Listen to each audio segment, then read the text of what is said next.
Hello everyone, welcome to juvenile Gurukul. আশা করছি তোমরা সবাই ভালো আছো। পুজো তো এসেই গেল, যদিও বাঙালির পুজো মহালয়ের থেকেই শুরু হয়ে যায়। আমরা গতকালকের গত যে ভিডিওটা ছিল সেটাতে আমরা সেকশন এটা পুরোটা কমপ্লিট করেছি। আজকের যে ভিডিওটা হবে সেখানে আমরা সেকশন বি পুরোটা কমপ্লিট করে নেব। নেক্সট চেষ্টা করব। আমি এখন আজ রাত্রে এখন 12:53 বাজে শ্যুট করছি। এটা কাল হয়তো বা সকাল 8টার দিকে প্রিমিয়ার হয়ে যেতে পারে বা 10টায় প্রিমিয়ার হতে পারে। আরেকটি আমি অত্যন্ত চেষ্টা করবো যাতে বিকালবেলার দিকে সেকশন সিটা নিয়ে এসে পড়া যায়। ঠিক আছে, তাহলে এখন সেকশন বি নিয়ে আমরা আলোচনা করব। ঠিক আছে, আজকে হাইলাইটারটা নেই। 24টা কোশ্চেন থাকবে, 20টা আমাদের অ্যান্সার করতে হবে। ঠিক আছে, একটি নির্দেশিকা এখানে দেওয়া আছে, দেখো আমি দেখাচ্ছি।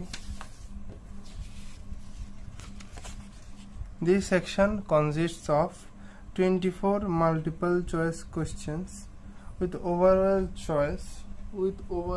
choice to attempt any 20 questions. In case more than desirable number of questions are attempted, only first 20 will be considered for evaluation. মানে প্রথম 20টিই তোমাদের তাদের প্রথম 20টার জন্যই মার্কস ক্যালকুলেশন করা হবে আর কি। এই হলো ব্যাপার।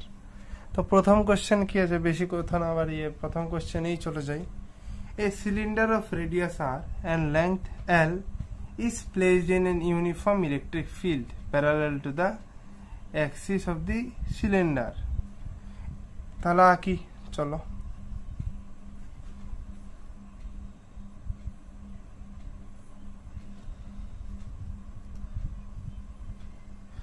একটি সিলিন্ডার রাখলাম।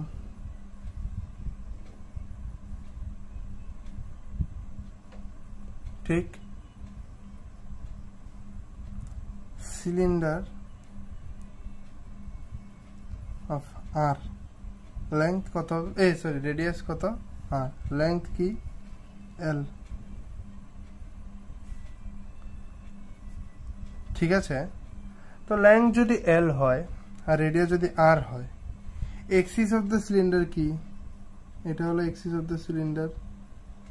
ঠিক আছে, তাহলে বললো L is placed in uniform electric field parallel to the axis of the cylinder, তাহলে এটা হবে ইলেকট্রিক ফিল্ড।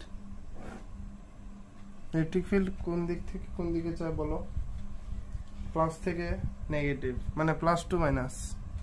ঠিক আছে, এটা তো জানোই তোমরা। ওকে, তাহলে আমরা চলো এখান থেকে আমাদের যা যা ইনফরমেশন দরকার ছিল তা তো আমরা পেয়ে গেছি। এবার তার total flux for the surface of the cylinder is given by কত হবে বের করতে হবে। ওকে, কত হবে বলো তো, একটু হিসাব করো।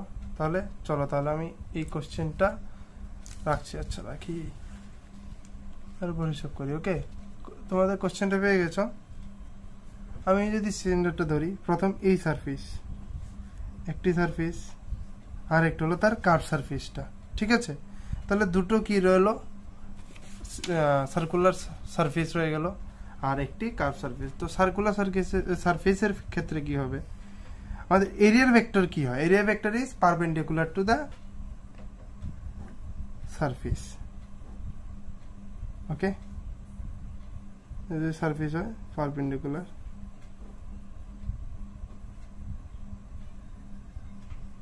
আউটওয়ার্ডস হয়।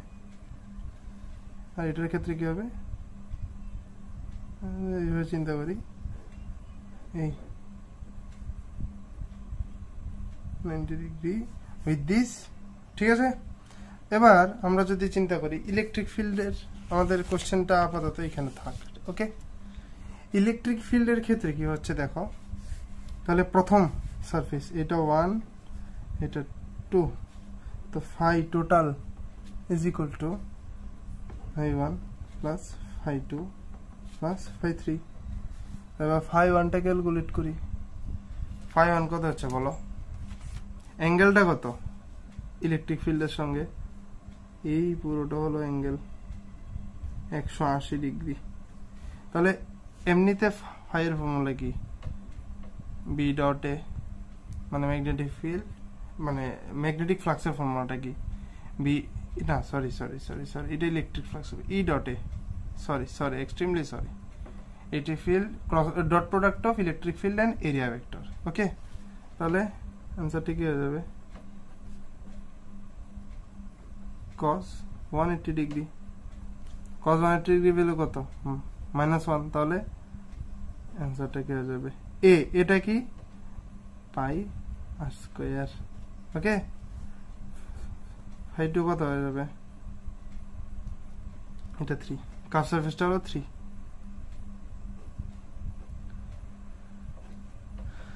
cos 0 ডিগ্রি, কারণ তারা একদম প্যারালাল, আর এটা ছিল কি সারফেস 1টা কি ছিল অ্যান্টি প্যারালাল, তাহলে প্যারালালে কি হবে 0 ডিগ্রি, cos 0 ডিগ্রি ভ্যালু কত 1 ইজ ইকুয়াল টু ই, আর অ্যান্সার এটা এরিয়া তো পাই আর স্কয়ার হচ্ছেই।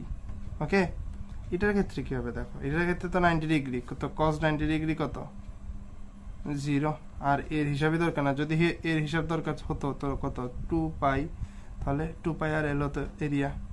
ঠিক আছে, তো ফাই 3 কত 0, কারণ E A cos 0 degree sorry cos 90 degree equal to 0 হয়ে যেত।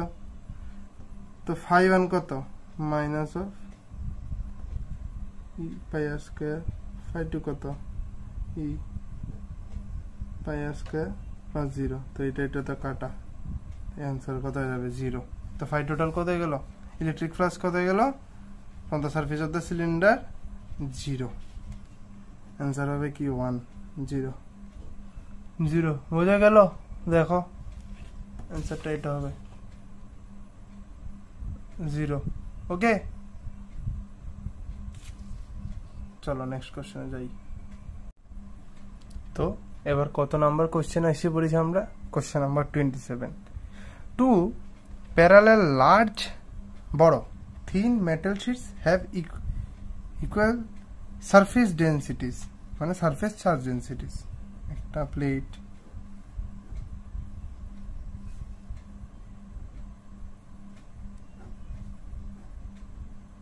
নিলাম আর একটা প্লেট নিলাম। ওকে, দুটোরই কত, একটির প্লাস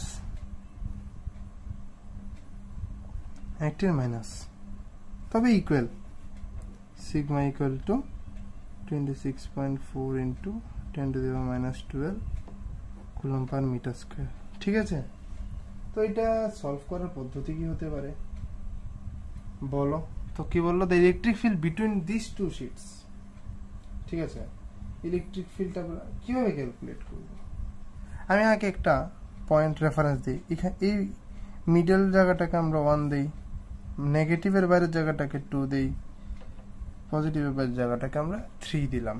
ঠিক আছে, এখানে কি হচ্ছে দেখো, প্লেট এ প্লেট বি, এই মানে 1.1 এ আমরা কি জানি পজিটিভ 2 নেগেটিভ, তাহলে পজিটিভ থেকে নেগেটিভের দিকে ডিউ টু 1,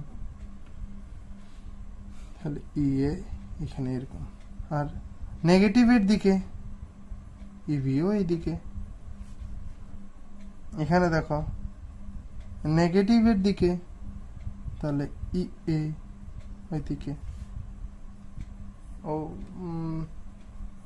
দেখো একটা জিনিস, এর জন্য কি হচ্ছে, এটা বির জন্য হচ্ছে। ওকে,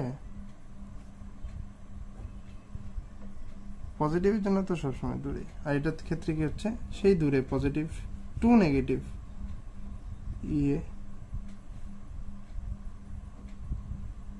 নেগেটিভের দিকে। ওকে, ইবি বোঝা গেল, কিন্তু আমাদের তো বের করতে লাগবে 0.1 এ, আর আমরা জানি প্রতিটি প্লেটের জন্য সিগমা বাই, সিগমা বললে তো সারফেস চার্জ ডেনসিটি। ঠিক আছে, সিগমা বললে কি surface charge density, sigma by 2 pi 2 epsilon naught, আর এখানে কি সিগমা বাই 2 এপসিলন। আমরা চার্জের সিম্বল কনসিডার করলাম না। ঠিক আছে, নেক্সট কি হচ্ছে তাহলে, সো ই এট 1 মানে in between the plates is equal two, যেহেতু একদিকে প্লাসই হবে, আমরা শুধু ম্যাগনিটিউডটা নিচ্ছি। ওকে,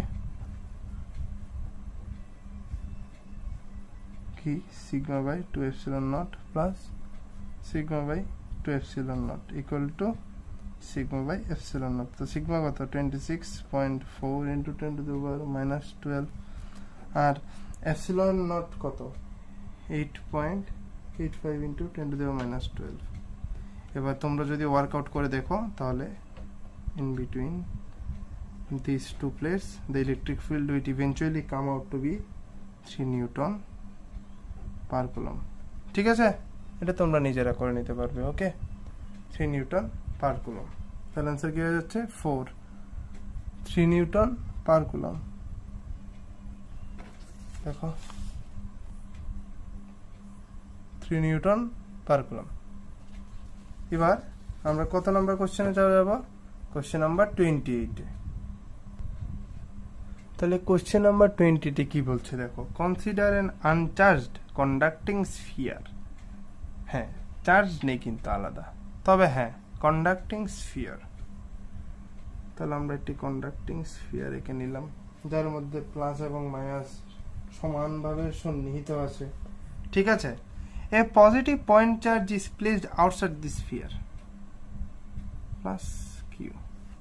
এ positive point charge is placed outside the sphere. The net charge on the sphere is then, তাহলে আগে plus Q R minus Q সমান সমান ছিল কিন্তু। ঠিক আছে, তো সমান সমান ছিল যেহেতু, এখন প্লাস কিউ আসার ফলে কি হতে পারে একটু বলো।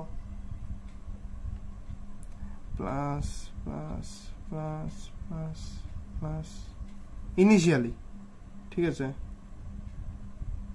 5টা প্লাস ছিল হলে 5টা মাইনাসে ছিল, মানে ইউনিফর্মলি ডিস্ট্রিবিউটেড ছিল। ঠিক আছে, নেট চার্জ কত ছিল 0। ঠিক আছে, এবার এটা ইন্ট্রোডিউস করা হলো প্লাস কিউ। তারপরে কি হলো দেখো, আমরা ইন্ডাকশন পড়েছি, ইন্ডাকশনের পরে প্লাস কিউ দিকে মাইনাস কিউ, কারণ opposite charges attractive charge, minus গুলো এদিকে এসে পড়বে, প্লাস গুলো আর এদিকে পোলারাইজড হয়ে যাবে। ঠিক আছে, ওকে, মানে এটা চার্জের কোয়ান্টিটি তো ভেরি করবে, কিন্তু এইখান থেকে কি কোনো প্লাস চার্জ বের হলো বা কোনো প্লাস চার্জ ভিতরে গেল বলো? যায়নি তো। যদি না যায়, যেহেতু গেল না, তাহলে তো নেট চার্জ সেমই রয়ে গেল,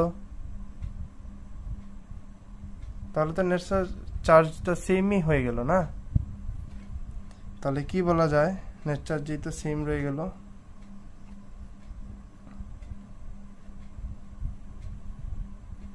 net charge equal to 0, as simple as it.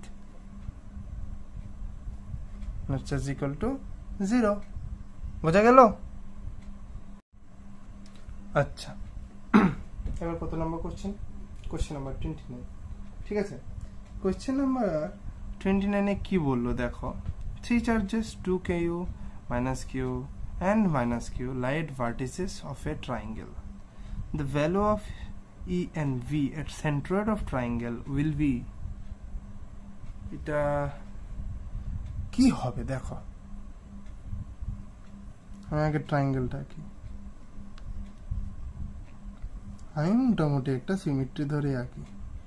এখানে 2q, ঠিক আছে, এখানে মাইনাস কিউ। ওকে, তাহলে দ্য ভ্যালু অফ ই, তাহলে এইখানে ই।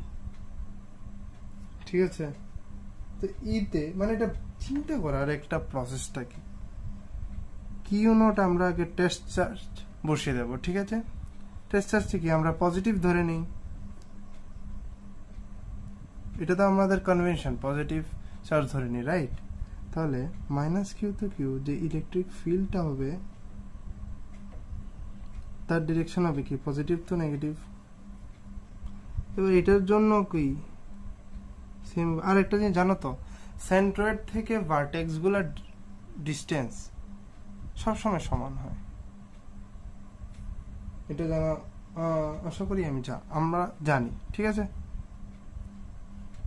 এবার 2q কে এটা কি পজিটিভ পজিটিভ তো রিপিল, তাহলে ইলেকট্রিক ফিল্ড কি এদিকে আসবে, ঠিক আছে। তাহলে এটাকে যদি আমি 1 ধরে নেই, এটাকে যদি 2 ধরে নেই, এটাকে যদি 3 ধরে নেই, এটা কি E3, এটা কত E1, এটা কত E2। আমরা কি জানি E1 is equal to E2। কেন বলতো, দূরত্ব তো r, আমরা ধরে নিয়েছি r, ঠিক আছে। আর তাদের সাইনও সেম, তবে হ্যাঁ ডিরেকশন তো আলাদা হবে। আচ্ছা, তাদের রেজাল্টেন্ট কত? এরকম যদি হতো, আমরা ট্রায়াঙ্গেল প্যারালালোগ্রাম ল লাগিয়ে কি করতাম, একটা ইমাজিনে চিন্তা করতাম, তবে তাদের ডায়াগোনালটাকে আমরা তাদের রেজাল্টেন্ট ধরে নিতাম, ঠিক আছে। 1,2, তাহলে এটা E3 এদিকে, রেজাল্টেন্ট অফ আর 1,2 এইদিকে। তাহলে কি বলতো, যদি আমরা দুটাকে প্লাস করি, মানে রেজাল্টেন্ট, অ্যাকচুয়াল রেজাল্টেন্ট এবার কত হবে, E3 plus E R of 1,2, ঠিক আছে। যদি হয় তাহলে অ্যাকচুয়াল রেজাল্টেন্টটা কি 0 হতে পারে? কখনোই না, এটা 0 হবে না, ঠিক আছে। তাহলে আমাদের অপশনে দেখো E is not equal to 0 কোনখানে আছে, 1 আর 3 তে, তাহলে 2 কাটা 4 কাটা, ঠিক আছে। 2 কাটা 4 কাটা। এবার 1 আর 3 চেক করতে হবে। তাহলে আমাদের centre G, V at G is equal to কত বলো, এটার জন্য কত, এই দূরত্বটা কত কি আর, তাহলে আমরা K into 2Q by R plus, sorry এখানে তো সিম্বলটা আমরা কনসিডার করব, K Q by R minus K Q by R। তাহলে K of 2Q by R minus K of 2Q by R, তাহলে equal to 0, so V is equal to 0। Sorry V তে তো vector হবে না, কারণ এটা তো ভেক্টর কোয়ান্টিটি না, scalar quantity, potential is a scalar quantity, so V at G is equal to 0। তাহলে অ্যান্সার হবে কোনটা, কোশ্চেন নাম্বার, অ্যান্সার নাম্বার 3 বোঝা গেল, কত হবে অ্যান্সার নাম্বার 3। চলো এবার কোশ্চেন নাম্বার 30 আমরা আলোচনা করি, ঠিক আছে। Two parallel plate capacitors X and Y have the same area of plates and same separation between plates, okay। তাহলে কি D constant, ছোট্ট করে লিখছি A constant, ঠিক আছে। এটা আমাদের কোশ্চেনে দেওয়া, same separation same area of plates, okay গেল এটা।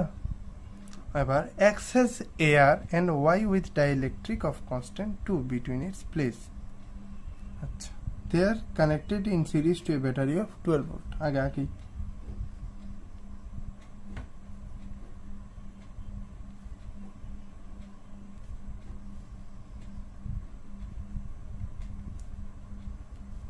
আর এটার মধ্যে কি এটি ডাইইলেকট্রিক দেওয়া হয়েছে, ঠিক আছে। তো আমরা কি জানি, সির ফর্মুলা Cx কে হতে হবে, যদি AR থাকে epsilon naught A by D, ঠিক আছে। কত হবে epsilon naught A by D. এবার epsilon naught A by D তো দেওয়া আছে, Cy কত হবে, K epsilon naught A by D, কারণ ডাইইলেকট্রিক আছে তো, ডাইইলেকট্রিক ইনসার্ট করা হয়েছে তো Cy is equal to K of Cx, ওকে। আচ্ছা দেখো এটা তো সিরিজ কম্বিনেশন, ঠিক না। সিরিজ কম্বিনেশনের ফলে কি চার্জ এখান দিয়ে যেটা গেল এখান দিয়েও তো চার্জ সেটাই যাবে, ওকে। চার্জ কনস্ট্যান্ট রইল। আমরা কি কি জানি বলতো, electrostatic energy for a capacitor is equal to minus half of CV square, half of Q square by C equal to half of QV, ঠিক আছে, হাফ অফ কিউভি। আমরা এখানে কোনটা নেব? ভোল্টেজ তো আমাদের দেওয়া, তো voltage Q R V, Q তো আমাদের দেওয়া নাই না, আমরা অবশ্য রেশিও বের করবো, যদিও কার আর কার রেশিও বের করবো বলো তো? ইউএক্স বাই ইউআই বের করবো, কিন্তু চার্জ তো কনস্ট্যান্ট, তাহলে এটা নিতে পারতাম আর এটা নিতে পারতাম। তা আমাদের কিন্তু আমাদের তো সির মধ্যে রিলেশন চাই, মানে আমাদের দেওয়া তো সির মধ্যে, ঠিক আছে। ও কনস্ট্যান্টটা কি? এটা 2 হবে, কারণ কে ইকুয়াল টু 2 cx, ঠিক আছে। তাহলে half of Q square by C, এটাই নেই। তাহলে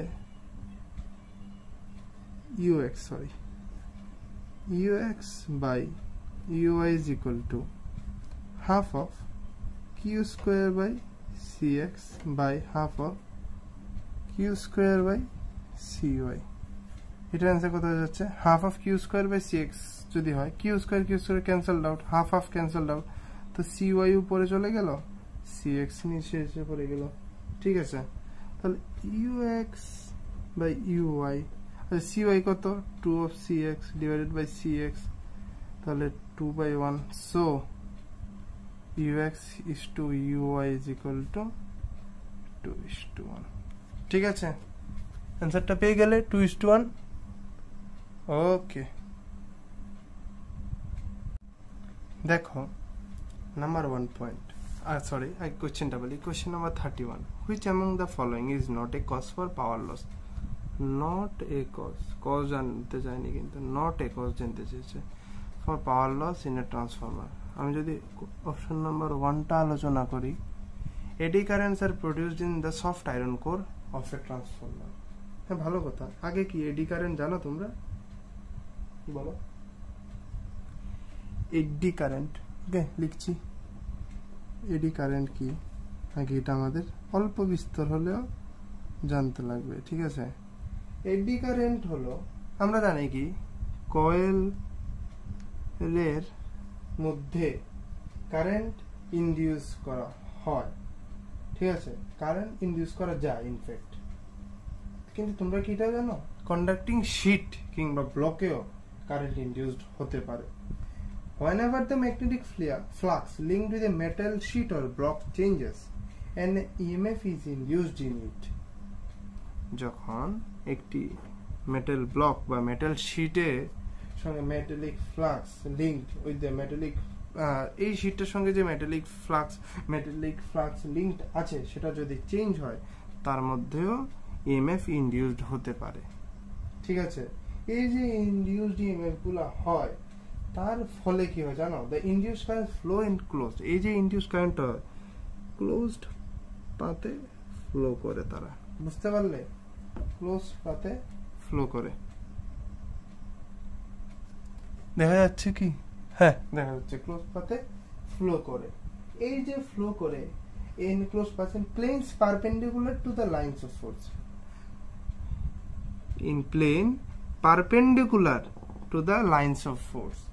যখন এগুলা এরকম দেখা যায়, মানে সার্কুলার কারেন্ট দেখা যায়, এগুলা ইডিস বা হুইলপুলের মতো দেখতে লাগে, তাই এগুলাকে ইডি কারেন্ট বলে। কি বলে? ED current. ওকে, আচ্ছা, এবার ইডি কারেন্ট তো প্রডিউস হয়, তাহলে বোঝা গেল আয়রন কোর তো একটি মেটালিক ব্লক, তো তারপরে কি হয়?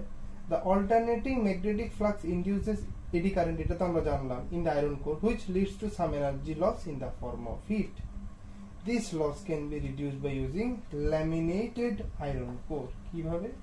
ল্যামিনেট করে দেওয়ার ফলে আমরা এটা পেতে পারি। বোঝা গেল? এটা আমাদের ইনফরমেশন কি হিট লস হয়। নাম্বার পয়েন্ট 1 আমরা বুঝে গেলাম। নাম্বার 2 কি?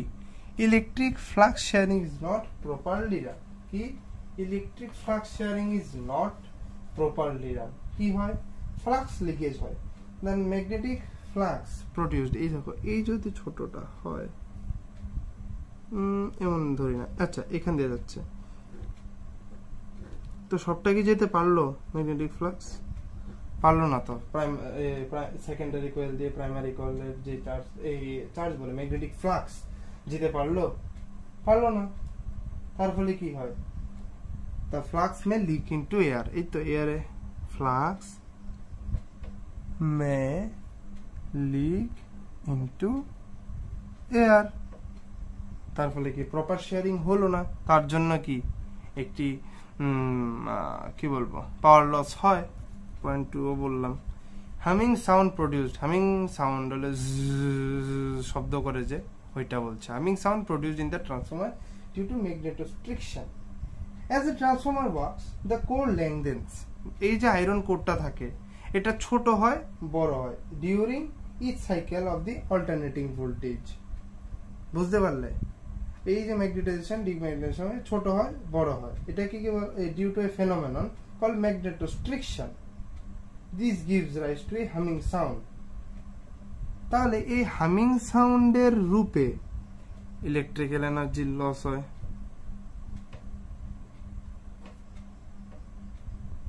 Energy loss due to humming sound. তাহলে এটাও তো পাওয়ার লসের কারণ, কিন্তু কারণ কোনটা নয়, অবশ্যই এবার 4 হবে, কিন্তু বলি তবুও এটা আমি দাগিয়ে দিলাম। Primary coil is made up of very thick copper wire. বুঝতে পারলে? Very thick. এই যে কপারের লসটা বলি কেন হয়, কপার ওয়্যার যদি আমরা জেনারেলি ইউজ করি কয়েলের সঙ্গে প্রাইমারি আর সেকেন্ডারি ওয়াইন্ডিং হিসাবে, প্রাইমারি আর সেকেন্ডারি ওয়াইন্ডিং এ আমরা যে ব্যবহার করি তার জন্য পাওয়ার লস হতো।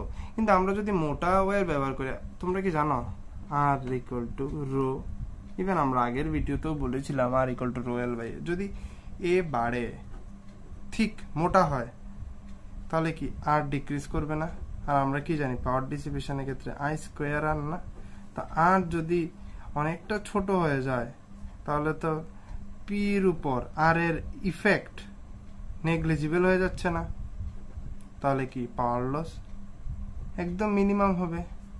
বোঝা গেল? আর ইলেকট্রিক ফ্লাক্স শেয়ারিং প্রপারলি যে নাম্বার পয়েন্ট 2টা, এখানে কি করা হয়, একটার উপর আরেকটাকে বেঁধে দেওয়া হয়। বেঁধে দেওয়া ইন দ্য সেন্স, আমি যদি সুন্দর করে বলি, this loss can be minimized by winding the primary and secondary coils over one another. বুঝতে পারা গেল? ঠিক আছে, চলো তাহলে আমরা নেক্সট কোশ্চেনে যাই। কোশ্চেন নাম্বার 32 আমাদের কি বলছে?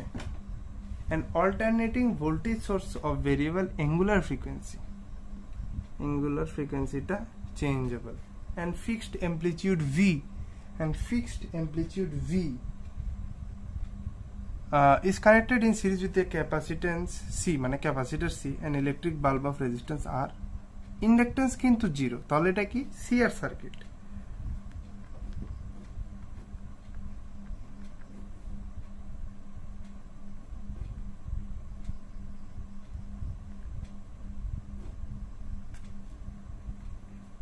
ছবিটা কি তোমরা দেখতে পাচ্ছ?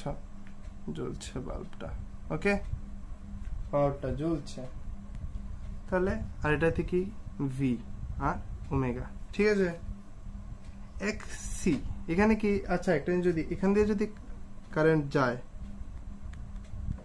বুঝতে পারা গেল, যদি কারেন্ট যায় তো এটা তো এখান দিয়ে পাস করে, এখান দিয়েও কারেন্টটা যাবে, সেম কারেন্টটা যাবে। আচ্ছা এখানে কি জানি আমরা, ক্যাপাসিটিভ রিঅ্যাকট্যান্সটা 1 ওমেগা সি হয়। তো ওমেগা যদি ইনক্রিজ করে আমাদের এক্সি কি হবে, ডিক্রিজ করবে।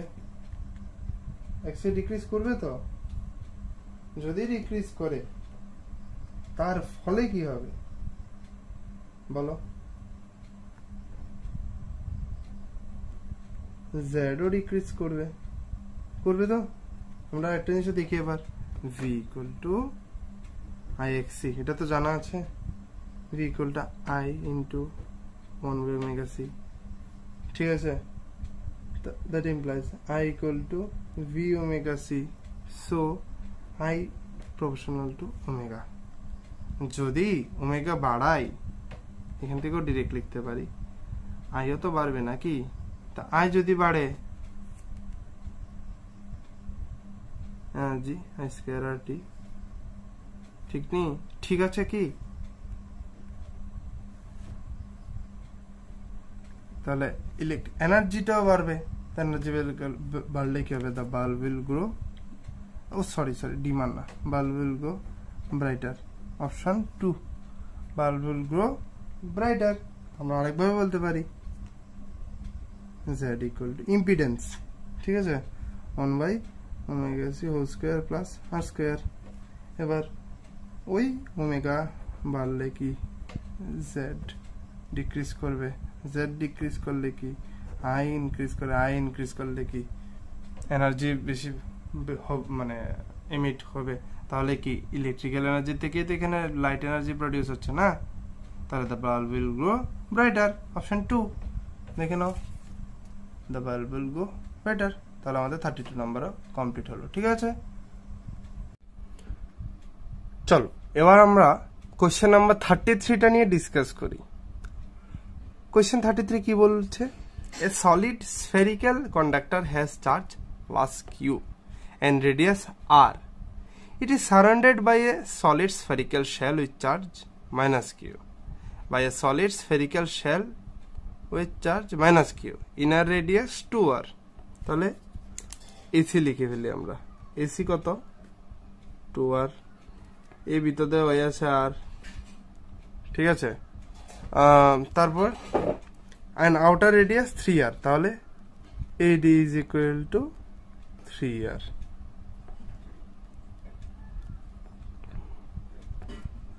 তিনটা আমাদের দেওয়া আছে। যদি এখন এগুলা দেওয়া থাকে আমরা কি কি বলি? এ solid spherical conductor has charge, মানে প্লাস কিউ চার্জ দেওয়া হয়েছে। তো চার্জ দিলে এটা কি স্ফেরিক্যাল কন্ডাক্টর বলেছে। আমরা জানি কি charge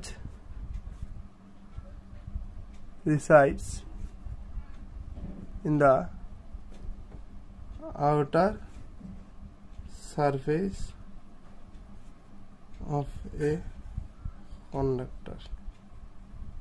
Charge resides in the outer surface of a conductor. তাহলে প্লাস কিউ চার্জটা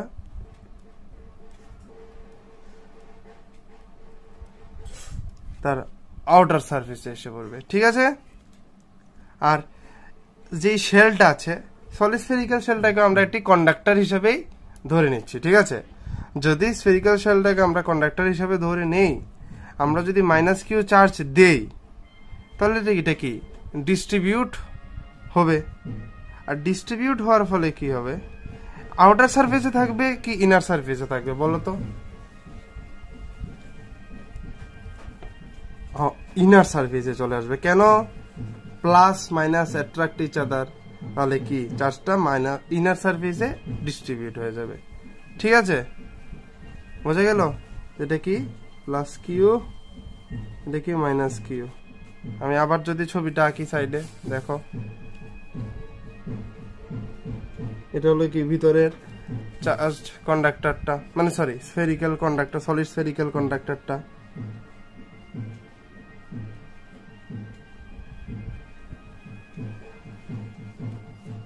আর এটা কি স্ফেরিক্যাল শেলটা। ঠিক আছে, এটা কি পজিটিভ চার্জটা। আচ্ছা, আমরা এবার দেখি ব্যাপারগুলো কি। এটা কি পয়েন্ট এ, এটা কি point B, point C, point D. A B is equal to কত? R. A C is equal to কত? 2r। Eddy is equal to কত? 3r। ঠিক আছে, তাহলে এই তিনটা জিনিস যদি আমাদের দেওয়া থাকে তাহলে আমরা কি পটেনশিয়াল আর ফিল্ড নির্ণয় করতে পারবো? কিভাবে করব বলো তো?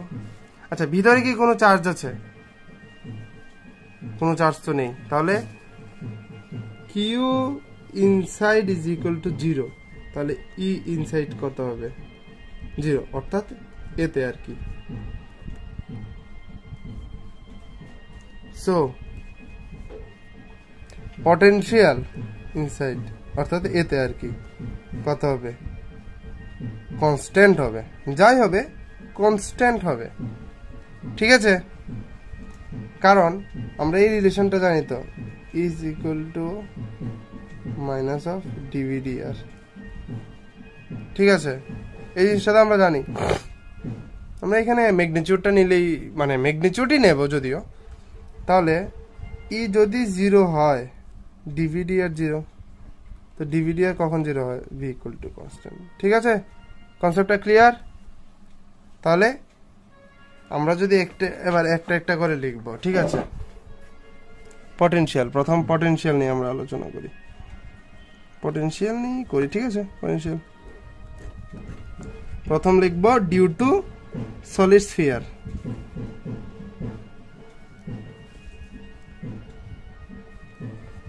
V at A due two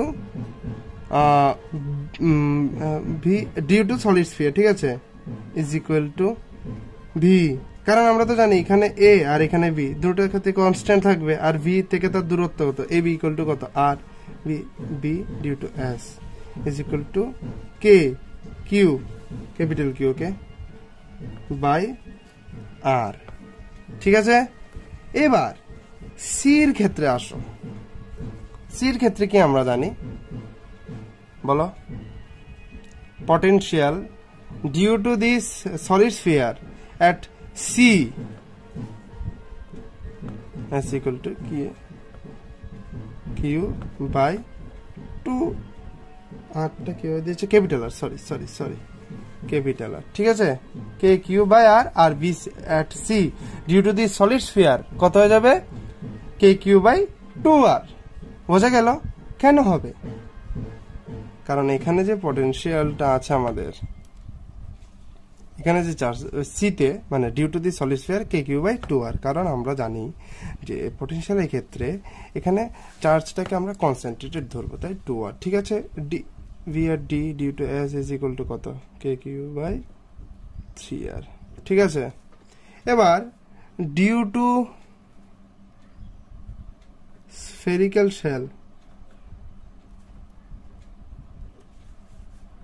কি হবে, V at A due to H, আমরা কি জানি, যেহেতু চার্জটা সিতে আছে, নেগেটিভ চার্জটা, মানে এখানে যেহেতু ডিউ টু দিস হলো স্ফিয়ার, তাহলে আমরা কি জানি, potential inside the shell is equal, তাহলে VA at due to H, VV due to H equal to VC due to H is equal to minus of, কারণ চার্জটা minus Q by 2R, R 2R তো আমরা জানি AC, তাহলে এগুলো তিনটা সমান হবে। কেন সমান হবে? কারণ আমরা জানি due to spherical shell the charges inside the shell আর due to the potential due to the charge inside the shell is equal, ঠিক আছে। সো এবার V at D due to H is equal to minus of K Q by 3 R, কারণ এটা তো দূরত্ব centre থেকে 3 আর, আর charge তো ভিতরে যেটা আছে সেটাই, ইনসাইড দিস শেল আর আউটার শেলে যেই পটেনশিয়াল হবে দুটোটা ও সমান হবে না, কিন্তু এটা মাথায় রাখতে লাগবে, ঠিক আছে। আচ্ছা, charges reside at the inner surface due to attraction of positive charge in solid sphere, ঠিক আছে। এবার তাহলে টোটালটা আমরা হিসাব করি। V at A is equal to minus of KQ by 2R plus KQ by R, answer কত আসবে, KQ by 2R, বোঝা গেল। V at B এটাও সেম আসবে, কারণ VVH is equal to minus KQ by 2R R VVS KQ by R, তাহলে KQ by 2R। VC কত আসবে, minus KQ by plus KQ by 2R, VC is equal to 0 আসবে, ঠিক আছে। আর VD কত আসবে, KQ minus KQ by 3R plus KQ by 3R, সেই কাটা equal to 0, ঠিক আছে। তাহলে টোটাল 0 হয়ে গেল। তাহলে VA পেয়ে গেলাম, VV পেয়ে গেলাম, ঠিক আছে। VC 0, VDও 0, ওকে। এবার আমরা ইলেকট্রিক ফিল্ড নিয়ে আলোচনা করি। কি নিয়ে? ইলেকট্রিক ফিল্ড, ঠিক আছে, দেখা যাচ্ছে আশা করছি। ইলেকট্রিক ফিল্ড নিয়ে, ঠিক আছে। বাজনা বাজছে খুব সুন্দর। Due to solid sphere E at A due to S, দেখো তো ভিতরে যে সলিড স্ফেরিক্যাল কন্ডাক্টরটা আছে তার ভেতরে কি কোনো চার্জ আছে? নেই তো। যদি চার্জই না থাকে তার জন্য কি কোনো ইলেকট্রিক ফিল্ড হবে? হবে না। ইয়ে 0। আর ই পিএস আমি ভেক্টর দিচ্ছি, এটা দিয়ে দিচ্ছি, তোমরা বুঝে নিও। উপরে সাইন না দিলে এটা ম্যাগনিটিউড কত হবে? K Q by R square. কারণ আমরা জানি কি একটি স্ফেরিক্যাল কন্ডাক্টরের ক্ষেত্রে, মানে কন্ডাক্টরের ক্ষেত্রে তার আউটার সারফেসে যে চার্জটা হবে, মানে সারফেস আউটার বলে তো এটা শুধু সারফেসে যে চার্জটা হবে সেই চার্জটা হবে K Q by R square. কারণ আমরা এটাকে একটি পয়েন্ট চার্জ হিসাবে ট্রিট করব, ঠিক আছে। K Q by R square.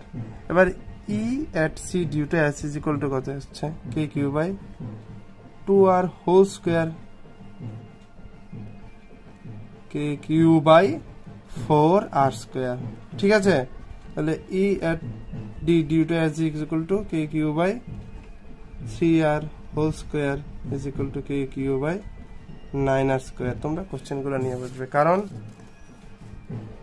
C কত দূরত্বে আছে 2r, ডি কত দূরত্বে আছে 3r, ঠিক আছে। আরেকটা কথা, আমরা এটাকে তো পয়েন্ট চার্জ হিসাবে ট্রিট করব সি পয়েন্টের জন্য, ঠিক আছে। আর ডির ক্ষেত্রে আমরা এটাকে পয়েন্ট চার্জ হিসেবে ট্রিট করব, ওকে। ট্রিট বলছি কিন্তু ট্রিট অর্থাৎ কি তার সেন্টারেই একুমুলেটেড হবে চার্জটা, ওকে। আচ্ছা, due to shell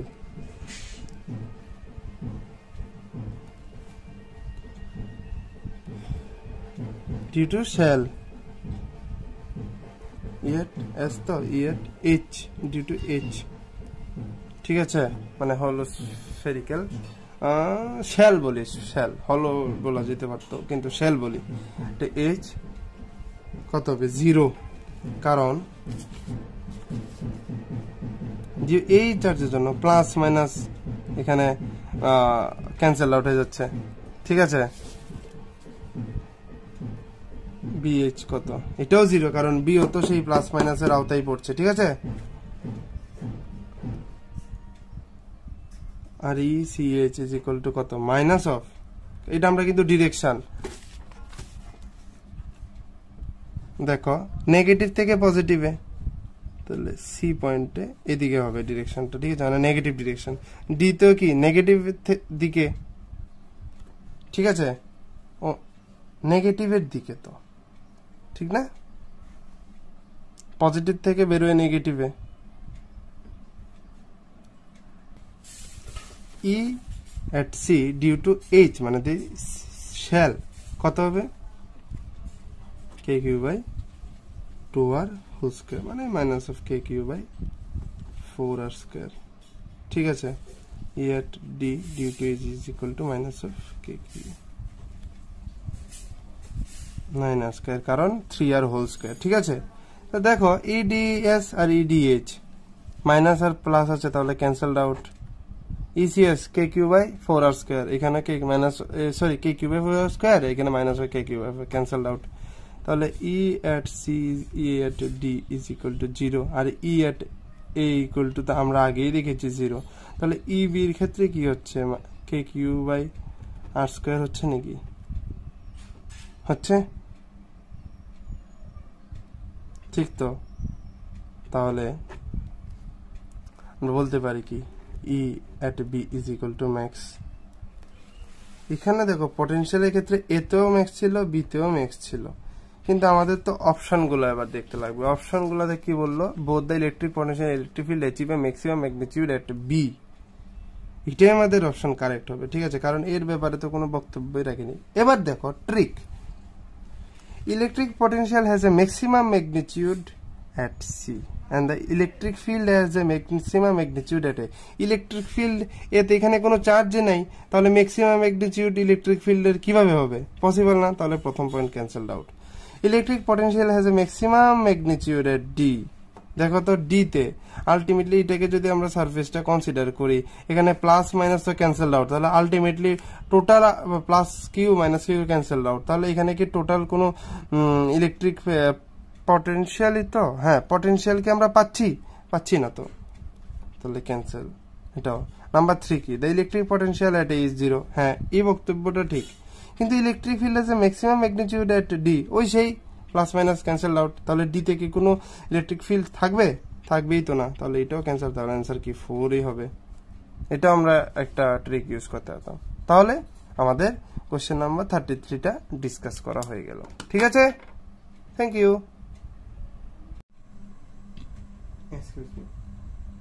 Question number 34. A battery is connected to the conductor of non-uniform cross-sectional area. The quantities or quantity which remains constant. চলো ছবি আঁকি।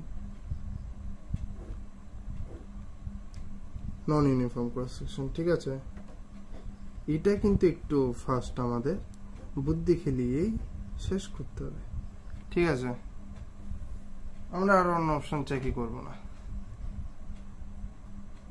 এখান দিয়ে যে ইলেকট্রনটা পাস হচ্ছে, এখান দিয়ে তো সেমই ইলেকট্রন পাস হবে না। তুমি যদি একটা জলের পাইপ চিন্তা করো, যেই জলটা ঢুকছে ভেতরে সেই জলটাই তো পাস হবে, নতুন করে তো আর জল আসতে পারবে না। তাই চার্জ কনস্ট্যান্ট, ঠিক, I is proportional to charge না, I যদি কনস্ট্যান্ট থাকে তাহলে চার্জও তো চার্জ যদি কনস্ট্যান্ট থাকে তাহলে আইও তো কনস্ট্যান্ট হয়ে গেল না। এটা তার বেশি ভাবার কিছু নেই, তাই এটা অ্যান্সার কারেন্ট অনলিই হবে, ঠিক আছে, এটা আমরা বেশি ভাববই না, কারেন্ট, শুধু কারেন্ট হবে। এবার দেখো question number 35. 3 রেজিস্টরস having values R1 R2 and R3 are connected in series. চলো ছবি এঁকে ফেলি।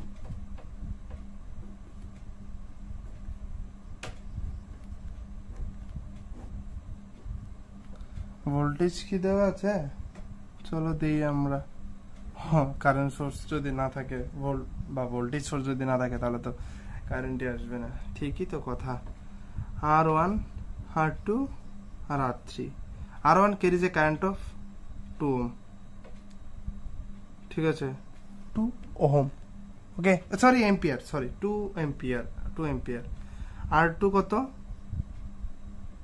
3 ohm, ওকে, আর R3 তে পাওয়ার ডিসিপেশন কত হচ্ছে, 6 ওয়াট, পাওয়ার ডিসিপেশন হচ্ছে 6 ওয়াট। দেন দ্য ভোল্টেজ আমাকে বের করতে হবে অ্যাক্রস R3, বোঝা গেল। তো R2 ইকুয়াল টু তো 3 ওম দেওয়াই আছে, R2 is equal to 3 ohm দেওয়া আছে, P equal to P3, in fact 6 watt। তো এটা যেহেতু সিরিজ কম্বিনেশন অফ রেজিস্ট্যান্স, তাহলে R1 দিয়ে যে কারেন্টটা পাস হচ্ছে, R2 দিয়েও সেম কারেন্ট পাস হবে, R3 দিয়েও সেম কারেন্ট পাস হবে। R3 এর ভ্যালু কি আমাদের জানা আছে, হ্যাঁ জানা আছে কি, যদি লাগবে না, আমাদের কি জানা formula, P3 is equal to V3 into I, ওকে। তো P3 কত, 6, V3 কত বের করতে হবে, I কত 2, ইনফ্যাক্ট আমার 3 যে ব্যাপারটা এটা লাগছেই না, এটা আমাদের মানে আলটিমেটলি কোনো কাজে আসছে না।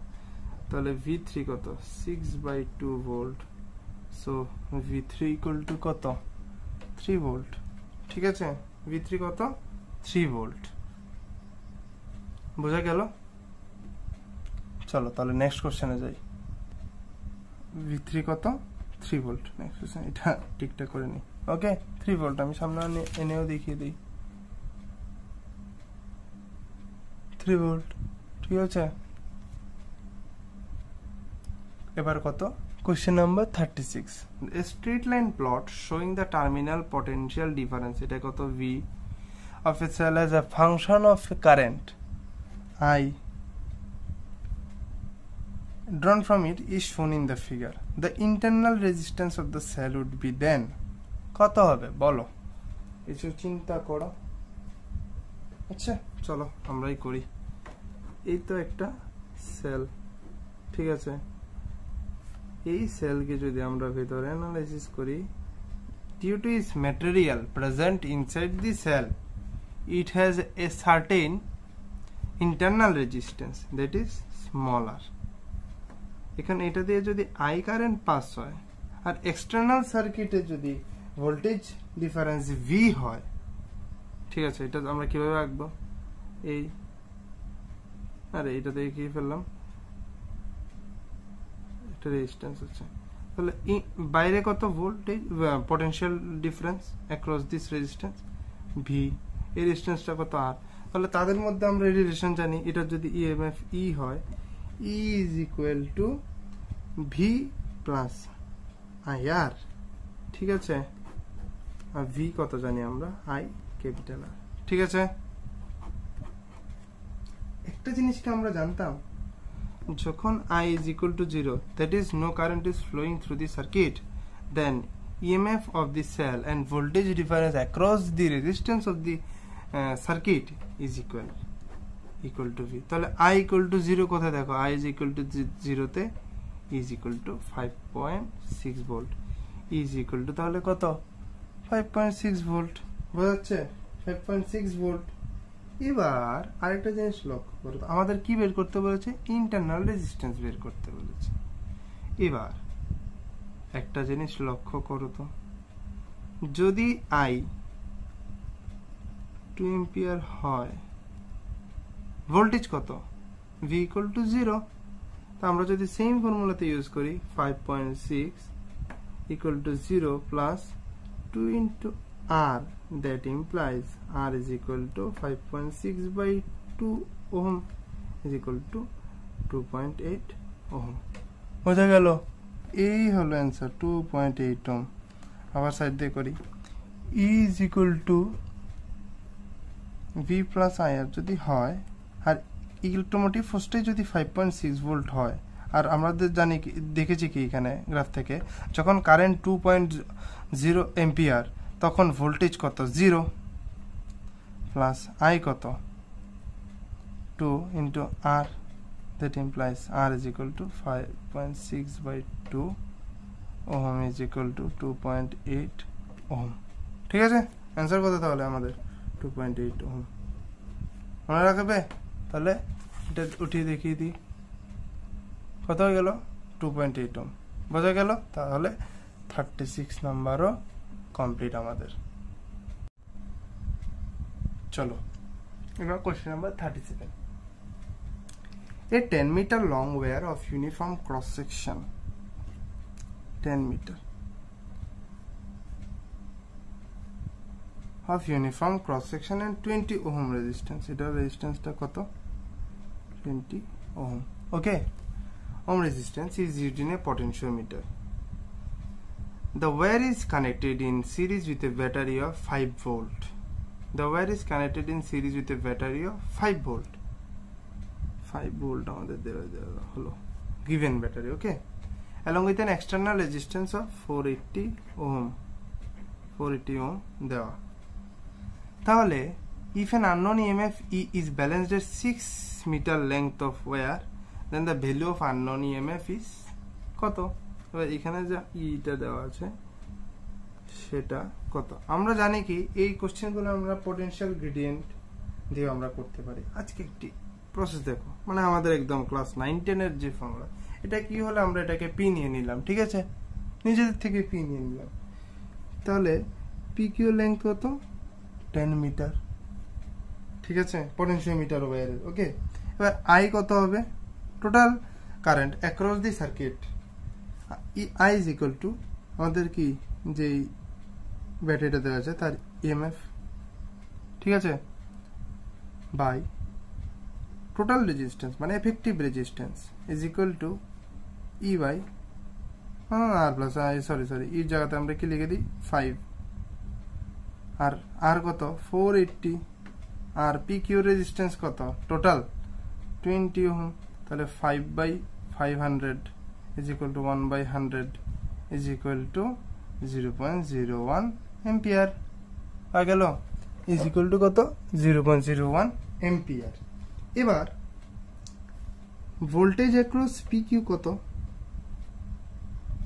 IR ড্যাশ, ঠিক আছে, I কত 0.01 ইনটু R ড্যাশ অর্থাৎ 20, ইজ ইকুয়াল টু 0.2 ভোল্ট মানে VPQ।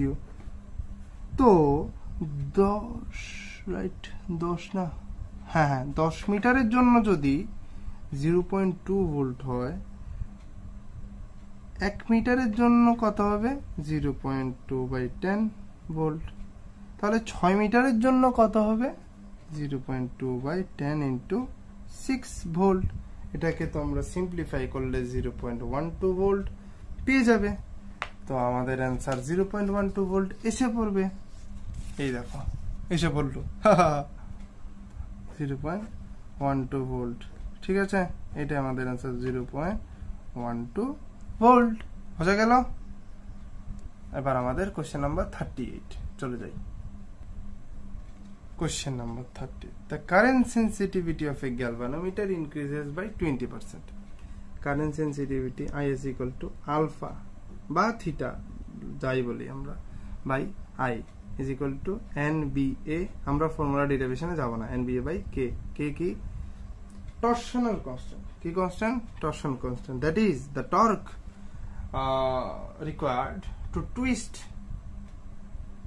the spring, okay, twist the spring is in the galvanometer by 1 unit angular twist করার জন্য যেই টর্কটা দরকার সেই টর্কে আমরা কে বা টরশনাল কনস্ট্যান্ট বলি। ঠিক আছে, আর ভোল্টেজ সেন্সিটিভিটি কি? ভোল্টেজ সেন্সিটিভিটি হলো কারেন্ট সেন্সিটিভিটি বাই আর।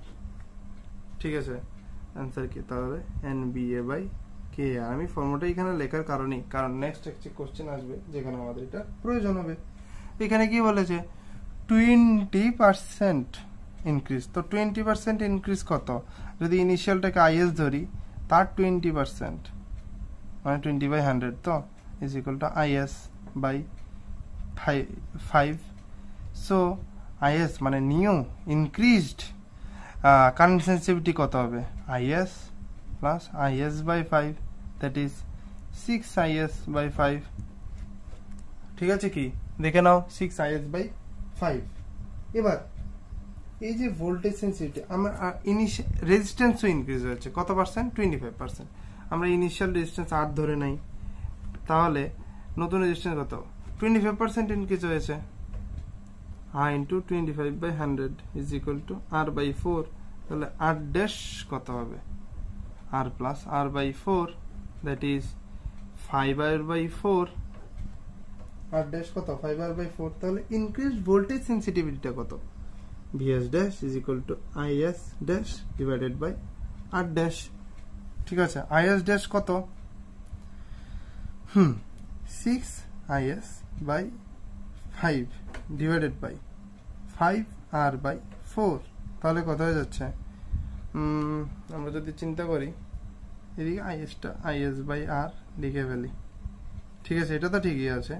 তো 6/5 into 5 into 4, 6 into 4 কত? 24/25 into IS by R। तो VS dash, so VS dash equal to 24/25 VS। So change in VS is equal to VS dash minus VS। এটাই তো। তো VS dash কত? 24/25 VS minus VS minus of VS by 25। आंसरটা কি আসবে? minus of VS by 25। তো percentage ইনক্রিজটা কিভাবে বের করব? পার্সেন্টেজ ইনক্রিজ না, পার্সেন্টেজ চেঞ্জ। তো তাহলে কি হবে? Minus of VS by minus যেহেতু তাহলে তো বুঝতেই পারছো ডিক্রিজ হয়েছে বাই VS ইন্টু 100। তো মাইনাস অফ 1/25 ইন্টু 100 যদি হয় মাইনাস অফ 4%। ঠিক আছে,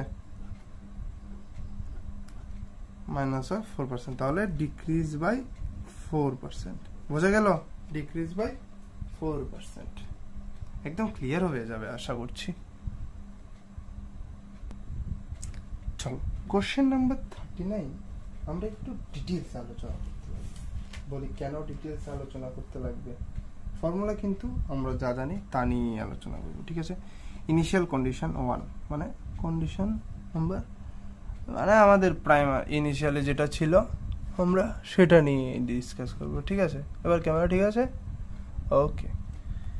তাহলে force on C due to A, okay A দিয়ে আলো শুরু করি। এ এটা তো জানো, যদি কারেন্টের ডিরেকশন সেম থাকে তাহলে অ্যাট্রাকশন এভাবে লিখে দিই, অ্যাট্রাকশন এগুলা কিন্তু প্রিরিকুইজিট নলেজ। রিপালশন যদি অপোজিটে থাকে তবেই রিপালশন, ঠিক আছে, এগুলো জানা থাকতে লাগবে। এফসিএ কত হয়ে যাবে, μ0/4π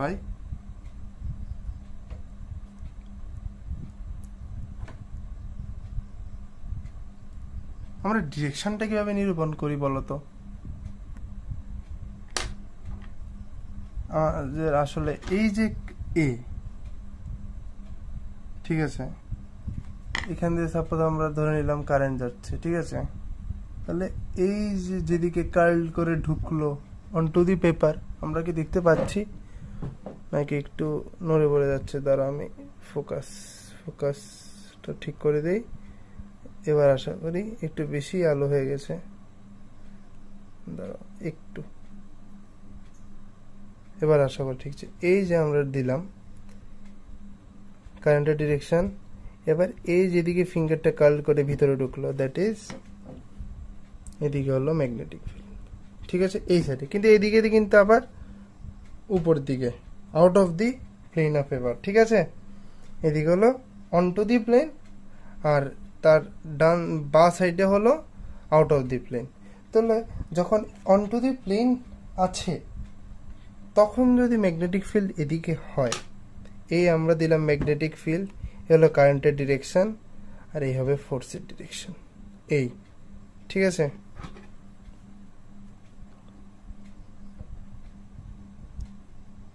ওকে, সেম বির ক্ষেত্রেও কি হবে, এইদিকেই হবে, আবার দিয়ে দিলাম এদিকেই আসবে ফোর্সটা, ঠিক আছে।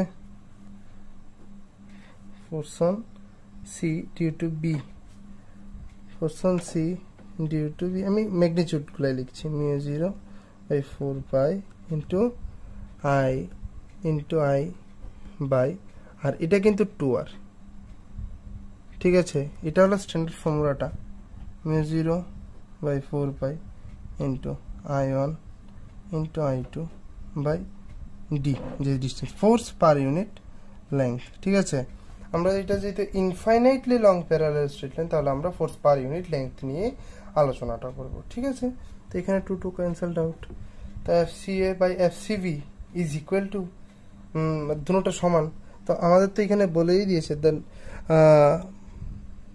the where C experiences net force F, তাহলে F is equal to কত, FCA plus FCV দুটোই, তাহলে μ0/4π ইন্টু 2I দিয়েছে তো ক্যাপিটাল I, ওকে, তাহলে 2I/R, ওকে, এটা তোমরা একদম ইজি, I² 2I² হয়ে যাবে, ঠিক আছে, μ0/4π ইন্টু 2I² নেক্সট আমরা কি করব, 2I², এটাই আমাদের দিয়ে দেওয়া হয়েছে, is equal two F given. এবার কি বললো, the where C experiences net force F, the net force on where C when the current in where A is reversed, তাহলে এখন আমাদের কন্ডিশন কি, ডিরেকশন চেঞ্জড, ঠিক আছে। এবার এই ওয়্যারটা এই দিকে যাচ্ছে, এদিকে যাওয়ার ফলে কি কারেন্ট এদিকে নিচের দিকে টানার, কিন্তু এদিকে কি উপরের দিকে উঠছে, তাহলে এই ক্ষেত্রে ডিউ টু এ উপরের দিকে, ঠিক আছে। যদি উপরের দিকে হয় আর এদিকে সিতে কারেন্টের ডিরেকশন,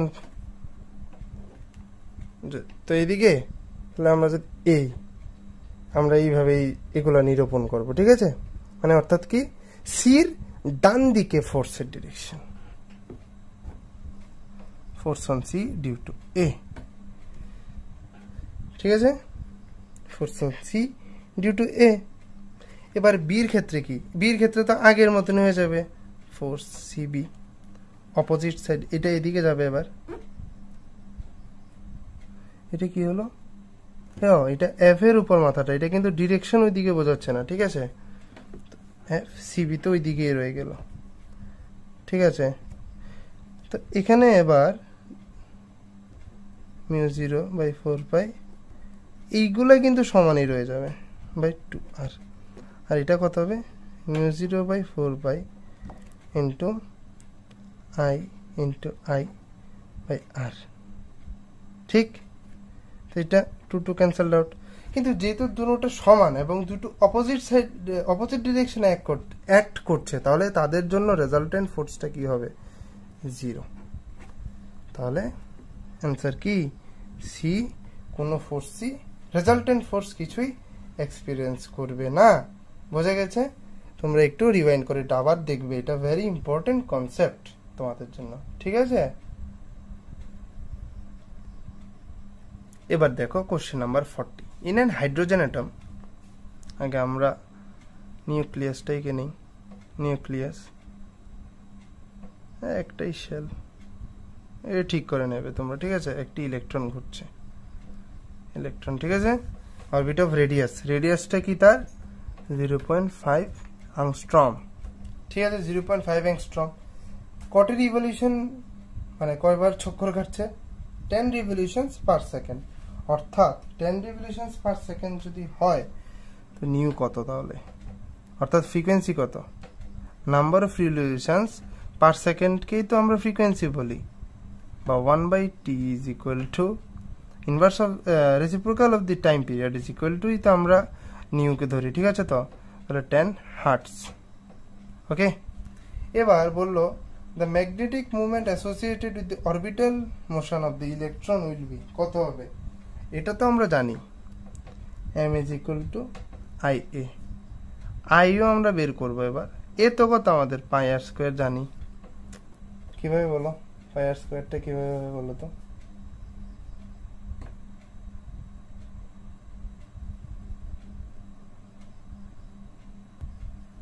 পাই আর স্কোয়ার কেন লিখলাম, কারণ এই যে সার্কেলটা, ঠিক আছে, এটা তো একটি সার্কেল, আমরা তো জেনারেলি সার্কেলে ধরি শেলকে, তাহলে এখান দিয়ে যখন ইলেকট্রনটা যাচ্ছে, এখান দিয়ে যখন যাচ্ছে, আমরা কি জানি, ফ্লো অফ চার্জ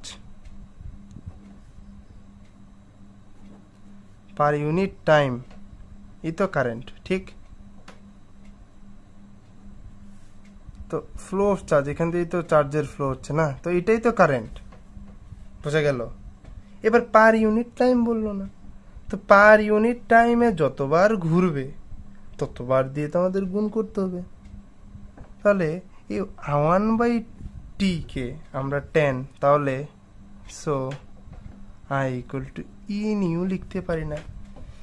আমরা যদি এখানে একটা এরিয়া কনসিডার করে নিই, the flow of charge through any cross section per unit time, any cross section দিয়ে যদি এই ইলেকট্রন, আচ্ছা এই ইলেকট্রন যদি এবার এদিক দিয়ে যায়, এখান দিয়ে যে সরি এখানে না কি, এখান দিয়ে ইলেকট্রনটা শুরু হলো, এখান দিয়ে এই সেই ইলেকট্রনটাই তো গেল না, তো এখানে তো একটি ইলেকট্রনই আছে, দা ইলেকট্রন, ইভেন হাইড্রোজেন অ্যাটমে একটি ইলেকট্রনই থাকে।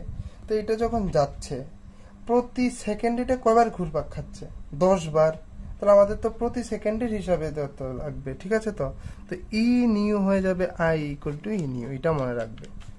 আমি আশা করছি, আবার বলি, যখন ইলেকট্রন তার অরবিটে মুভ করছে তখন সে একটা যে কোনো ক্রস সেকশন দিয়ে পাস হচ্ছে, তো এইভাবে করে ঢুকছে, আর একটা ক্রস সেকশন দিয়ে সেম ভাবে ইলেকট্রনটা পাস হচ্ছে। যখন পাস হচ্ছে তো প্রতি সেকেন্ডে এখানে মানে সেই ক্রস সেকশন দিয়ে কয়বার পাস হচ্ছে, 10 বার পাস হচ্ছে। আমরা যদি এটাকে একটা সার্কেল না, জাস্ট একটা ক্রস সেকশনই ইমাজিন করি, তাহলে 10টা চার্জ যাচ্ছে না বলতে গেলে, তাহলে ই ইন্টু নিউ, তাহলে একটা ইলেকট্রনের যতবার যাচ্ছে নিউ 10 রিভলিউশনস পার সেকেন্ড, এটাকেই পার সেকেন্ড আছে, তাহলে flow of charge per unit time, তো পার সেকেন্ডে 10 বার গেল, তাহলে ই নিউ হলো কারেন্ট। আর পাই আর স্কোয়ার, কারণ এটা তো একটা সার্কেল, এটা আমরা জানিই। তাহলে আই ইকুয়াল টু, তাহলে এম ইজ ইকুয়াল টু কত, ই নিউ পাই আর স্কোয়ার। ই কত 1.6 into 10 to the power minus 19, তারপরে নিউ কত 10, পাই কত 3.14, আর স্কোয়ার কত 0.5 into 10 to the power minus 10, কারণ অ্যাংস্ট্রমে তাহলে আমাদের মিটারে নিয়ে যেতে হবে, into 0.5 into 10 to the power minus 10। তাহলে ইকুয়াল টু যদি আমরা হিসাব করি, হিসাব করলে এটা অ্যান্সার হিসেবে 1.256 into 10 to the power minus 38 ampere metre square. ঠিক আছে, এটাই অ্যান্সার আসবে। ওকে,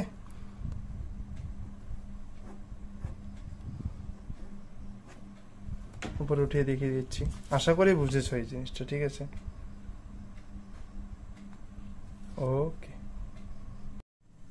এই যে দেখো কোশ্চেন নাম্বার 40 তে আমরা এই যে I equal to E new লিখেছি, এটা এভাবে লেখা যায় কিনা। টি ইকুয়াল টু কত জানি আমরা, 2 পাই বাই ওমেগা না, আর এখানে আই ইকুয়াল টু কত জানি আমরা, Q by T, right, Q by T. তো এখানে কিউ কত, ই, তো ই বাই টি কে আমরা 2 পাই বাই ওমেগা লিখতেই পারি। ওকে, তো E by 2 pi into omega, ওমেগাকে আমরা কি লিখি 2 পাই এফ, মানে ফ্রিকোয়েন্সি, সেখানেও ফ্রিকোয়েন্সি, এটাই লিখলাম ই বাই 2 পাই। এটা আমরা ডিরেক্ট ফর্মুলা দেয়, আর ওইটা আমরা কনসেপ্ট দিয়ে ডিরাইভ করেছিলাম, 2 পাই 2 পাই কাটা ইকুয়াল টু ইএফ। ঠিক আছে, এটা লক্ষ্য করে গেল, এতটুকু বলার ছিল 40-তে, মানে যদি ফর্মুলা দিয়ে বোঝার হয় আর কি। Question number 41, an air cooled solenoid with length 30 centimetre. আগে সলিনয়েডের চিত্রটা আঁকি। এই একটা সলিনয়েড আমরা আঁকলাম, ঠিক। এই সলিনয়েডটার লেংথ কত, 30 সেন্টিমিটার, ঠিক। আর এটা, এগুলো তো তোমরা জানোই ম্যাগনেটিক ফিল্ড লাইন্স কিরকম হবে, এটা ডিপেন্ড করবে। ঠিক আছে,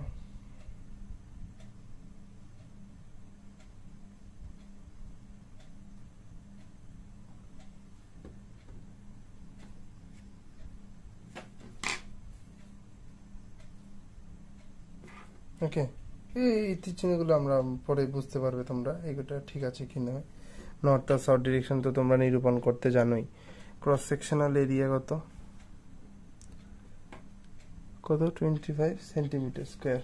ঠিক আছে, কত 25 সেন্টিমিটার স্কোয়ার, অর্থাৎ 25 into 10 to the power minus 4 metre square. আর লেংথ 30 সেন্টিমিটার, অর্থাৎ কত, এটা 0.30 মিটার। ওকে, এই জায়গাটা বুঝতে পারলে। আর এন অর্থাৎ নাম্বার অফ টার্নস কত, 800 number of turns. Okay, number of turns হলো 800। এবার কারেন্ট কত বললো, আই। আচ্ছা, একটা জিনিস বললো, the current is suddenly switched off in a brief time of 10 to the power minus 3 second.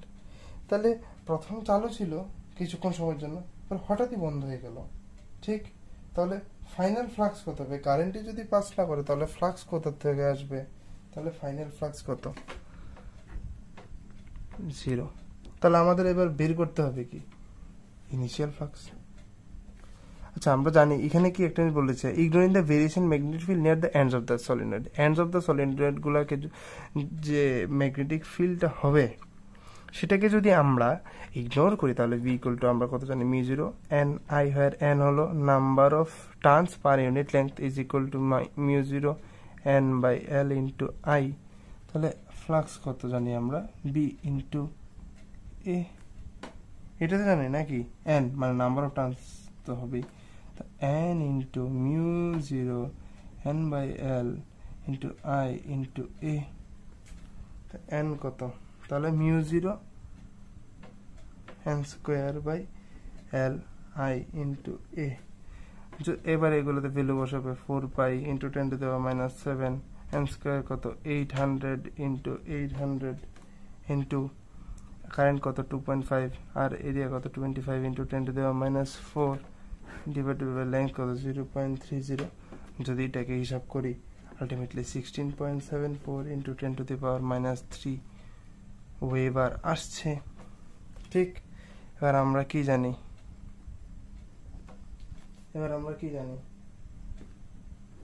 এই যে average back EMF E D phi D T, in fact D phi না, ডেল্টা ফাই ডেল্টা টি বলা উচিত, কারণ ভেরি স্মল হলেও তাহলে এখান থেকে কি sigma initial sigma sorry phi final.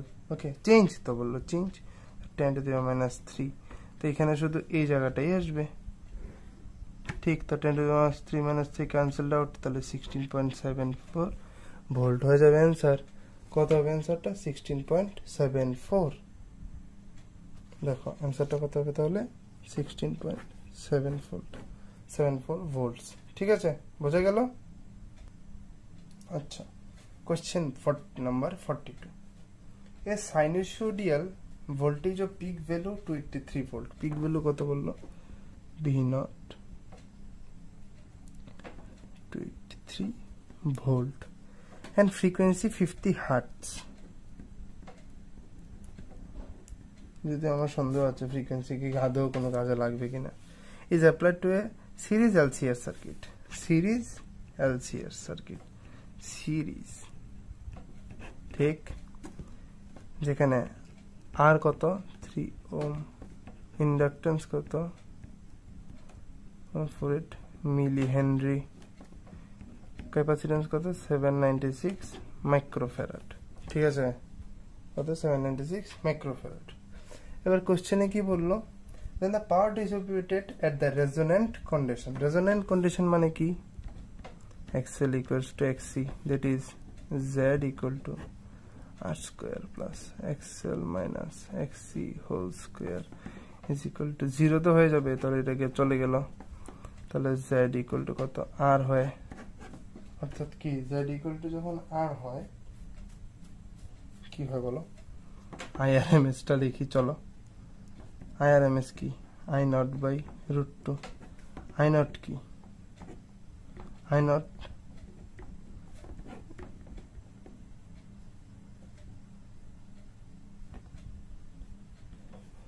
V0 by R। তো এখানে R কত? 3 ওম, তো Z ইকুয়াল টু তো 3 ওম হয়ে গেল।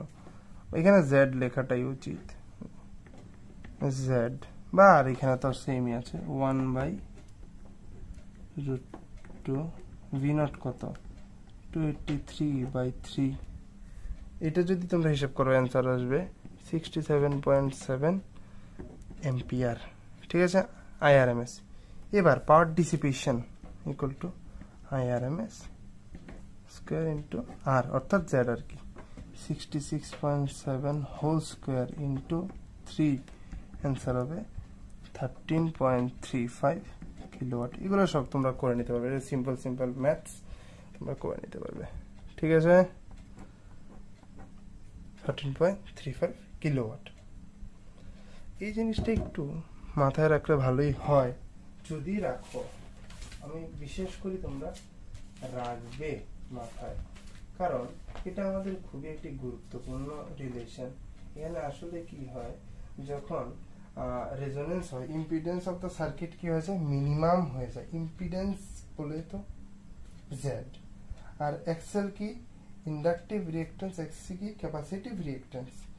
তো যখন রেজোনেন্ট কন্ডিশন আসে তখন কি হয়ে যায়? XL ইকুয়াল টু XC হয়ে যায়, VL ইকুয়াল টু VC হয়ে যায়। ঠিক আছে, আর একটা জিনিস মনে রাখবে, রেজোনেন্ট কন্ডিশনে mu nought omega nought is equal to 1 by under root of LC। এই কোশ্চেনটাও ভেরি ইম্পর্টেন্ট আসতে পারে। হ্যাঁ, চলো এবার আমরা কোশ্চেন নাম্বার 43 নিয়ে আলোচনা করি। A circular loop of radius 0.3 centimeter lies parallel to much bigger circular কি সার্কেল অফ রেডিয়াস 20 সেন্টিমিটার। ঠিক আছে,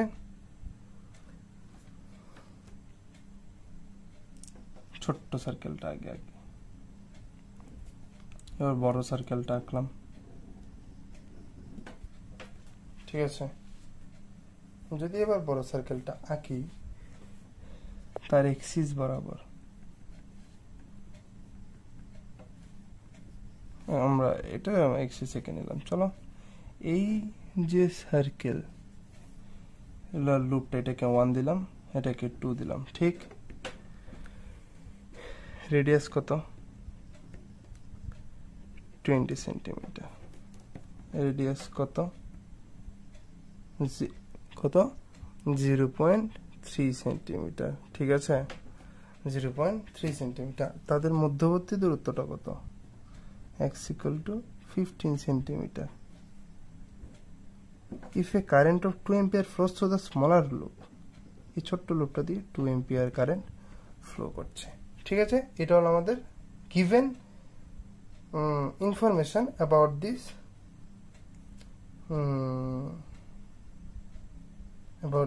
about the question, ঠিক আছে। আচ্ছা, তাহলে এবার phi 1 কত হবে? That is the magnetic flux linked with the first coil. কত হবে? B2 into A1. B2 মানে কি? Magnetic field due to the second coil, ঠিক আছে। Magnetic field produced due to the second coil. R A1 কি? Area of the first coil. এই জায়গাটা একটু আরেকবার বলে যদি ভুল হয়ে থাকে, এই লুপের জন্য এই ফার্স্ট কয়েলের যে সেন্টারে যে ম্যাগনেটিক ফিল্ডটা হচ্ছে তাকে আমরা B2 বলছি, ঠিক আছে। যেহেতু এটা অ্যালং দি এক্সিস, তাহলে আমরা কত পেয়ে যাব? আমাদের এই ফর্মুলাগুলো মুখস্থ রাখতে লাগবে, ঠিক আছে। μ0/4π 2π r2 square I2/r2 square plus x square 3/2 into পাই r1 স্কয়ার, ঠিক আছে। a1 তো পাই r1 স্কয়ার, ঠিক আছে। তাহলে এটা বের করে ফেলাম। আর এটা দেখো তো, তোমরা যদি এটা মনে পড়ে, সিগমা অফ 1 কার উপর ডিপেন্ড করবে বলো তো? সিগমা অফ 1 কার উপর ডিপেন্ড করবে? এখানে তো সিগমা 2 হবে, sorry, sigma 2 m of I1। এটা কি মিউচুয়াল ইন্ডাকটেন্স? আসলে কি সিগমা 2 ভেরিজেস I1, ঠিক। তাহলে m কত? সিগমা 2 বাই I1, ঠিক, সিগমা 2 বাই I1, এটা আমাদের m। এবার আমরা তো এই জিনিসটা পেলাম, ঠিক আছে। তা আমাদের কি করতে লাগবে? আমাদের তো থ্রু দ্য স্মলার লুপ আমাদের কি flux link to the bigger loop, flux link to the bigger loop আমাদের বের করতে লাগবে, ঠিক আছে। তো সিগমা 2 m আগের থেকে আমাদের জানা থাকা উচিত। তো সেখান থেকে আমরা এটা এখানে লিখি না, আমরা তো এটাও জানি, সিগমা phi 1 ভেরিজেস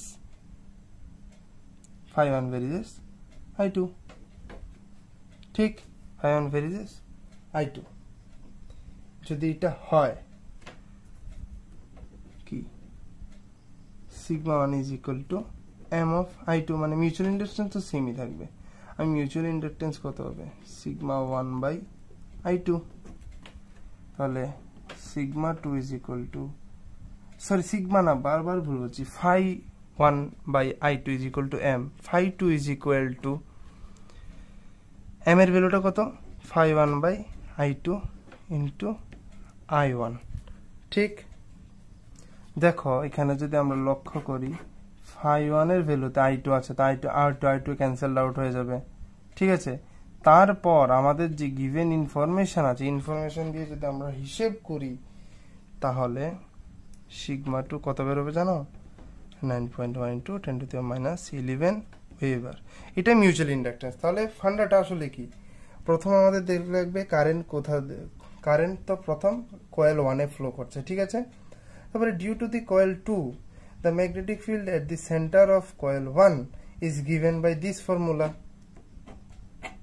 তারপরে পাই r1 স্কয়ার তো আছেই A1, কারণ এটা দিয়েই তো যাবে যা ফ্লাক্স যাবে, ঠিক, মানে এই এরিয়াটা দিয়ে তো যাবে। তাহলে phi 1 is equal two B2 A1। এবার আমরা কি জানি? phi 1 that is magnetic flux through this circuit will depend upon I2। তাহলে phi 1 কি হবে? M1 সরি mi2, m কি mutual inductance, m is equal to কত হয়ে যাবে phi1 বাই i2। তো i2 তো আমাদের জানা নেই, জানার দরকারও নেই, কারণ phi2 ইজ ইকুয়াল টু কত m ইন্টু i1, কারণ এটা এবার i1 এর উপর ডিপেন্ড করবে। তাহলে m এর ভ্যালু আমরা কত জানি phi1 বাই i2 ইন্টু এবার কত হয়ে যাবে, তাহলে phi2 equal to phi1 by i2 into i1। তাহলে i1 কত হয়ে যাচ্ছে আমাদের, i1 আমাদের গিভেন আছে কোশ্চেনে, আর phi1 এর মধ্যে i2 আছে, তাহলে i2 r2 ক্যান্সেলড আউট। তাহলে যদি আমরা হিসাব করে দেখি phi2 is equal to 9.1 into 10 to the minus 11 weber, এটা হবে অ্যান্সারটা। ঠিক আছে, বোঝা গেল? চলো এবার কোশ্চেন নাম্বার 43 পড়া যাক। If both the number of turns and core length of an inductor is doubled, L dash core length of an inductor, শুধু L dash is equal to 2L, number of turns N dash equal to 2N, other factors are constant। ঠিক, আমরা যদি একটি inductor আঁকি, দেয়ার একটা solenoid, ঠিক এটার ক্ষেত্রে কি N টার্নস, ওকে। এই যে একটি ক্রস সেকশন এদিক দিয়েই ফাই মানে ম্যাগনেটিক ফ্লাক্স ক্রস করবে, চেঞ্জ হবে আর কি। অ্যাকচুয়ালি আই যদি কারেন্টের দিক দিয়ে যায় তাহলে ম্যাগনেটিক ফ্লাক্স টোটাল কত হয়ে যাবে। আচ্ছা, এই জিনিসটা কি আমরা জানি, B equal to mu zero N I, হ্যাঁ মিউ জিরো এন করি, এটা কি number of turns per unit length into I.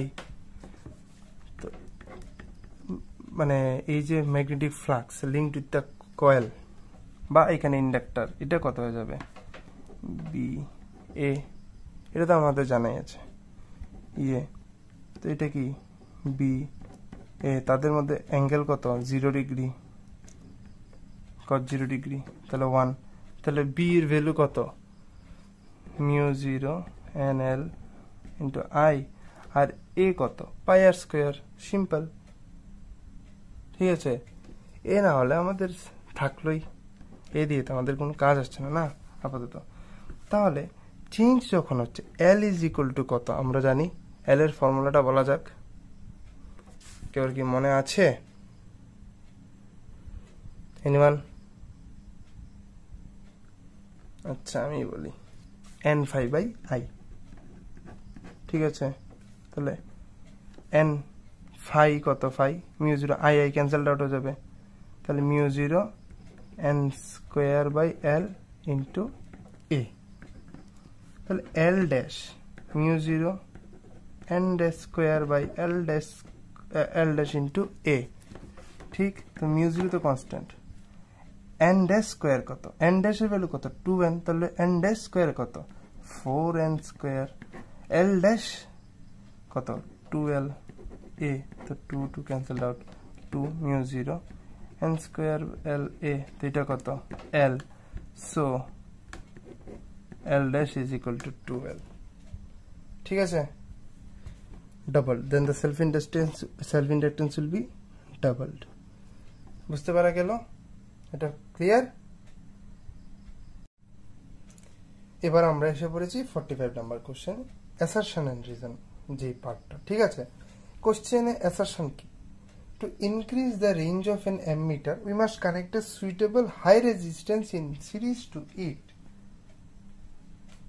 আচ্ছা, রিজন কি বললো, the ammeter with increased range should have high resistance। কিন্তু আমরা অ্যামিটারের রেঞ্জ বাড়াতে গেলে, এগুলো ফ্যাক্ট, দেখো রেঞ্জ যদি আমাদের বাড়াতে হয় a shunt should be connected. Shunt কি লো রেজিস্ট্যান্স, লো রেজিস্ট্যান্স হলে কি সেখানে বাধা কম পাবে, তাহলে it will act as an alternative path through which current can flow. ঠিক আছে, এটাই শান্ট। শান্ট কিভাবে লাগানো হবে, প্যারালাল টু দ্য অ্যামিটার, ঠিক। আচ্ছা, তাহলে অ্যাসারশন তো ভুল নাকি? আচ্ছা, রিজন কি, the ammeter with increase range, যদি রেঞ্জ বাড়ে, রেঞ্জ বাড়াবার জন্য আমরা কি করলাম, শান্ট অ্যাড করলাম। শান্ট কোথায় অ্যাড করলাম, প্যারালেলে অ্যাড করলাম। তো প্যারালেলে যদি আমি অ্যাড করি তাহলে কি আদৌ রেঞ্জ বাড়লো? হ্যাঁ, তোমরা কি জানো? অবশ্যই জানো, প্যারালেলে যদি আমরা দুটো রেজিস্ট্যান্সকে অ্যাড করি তাহলে RP is less than that individual resistance. ঠিক আছে, কি হবে? 1/rp is equal two 1/r1 plus 1/r2। rp কত? r1 r2 by r1 plus r2। ঠিক আছে, তো r1 প্লাস r2 যদি আমরা করি, rp ছোট, এখান থেকে পরে দেখাতে পারবো, এটা ফ্যাক্ট। ঠিক আছে, তাহলে should not have a high resistance, কারণ প্যারালেলে দিলে তো রেজিস্ট্যান্স কমে, তো এটাও ভুল। A is false and R is also false, তাহলে অ্যান্সার হবে 4। ঠিক আছে, অ্যান্সার কি হবে? 4। কোশ্চেন নাম্বার 46, অ্যাসারশন এন্ড রিজনের। ঠিক আছে, অ্যাসারশন কি? An electron has a high potential energy when it is at a location associated with a more negative value of potential and a low potential energy when at a location associated with a more positive potential. বোঝা গেল? Reason কি? Electrons move from a region of higher potential to region of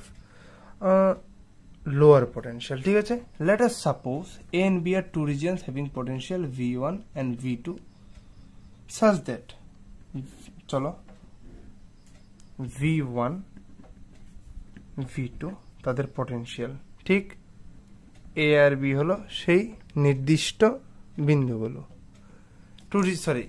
স্থানগুলো, regions having potential V1 and V2 such that V1 মানে V1 higher potential আর V2 lower potential. ঠিক আছে, তো electric field will be set up from A to B, higher potential থেকে lower পটেনশিয়ালের দিকে electric field হবে।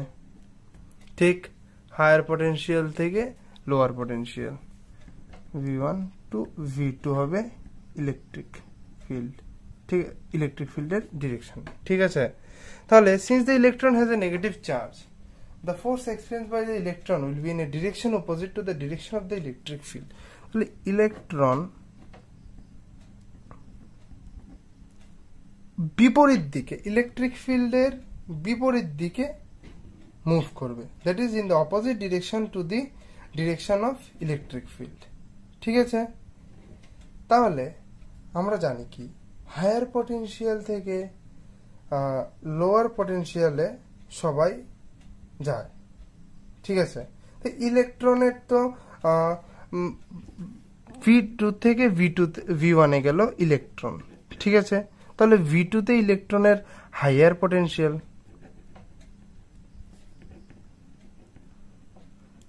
এনার্জি, আর এখানে কি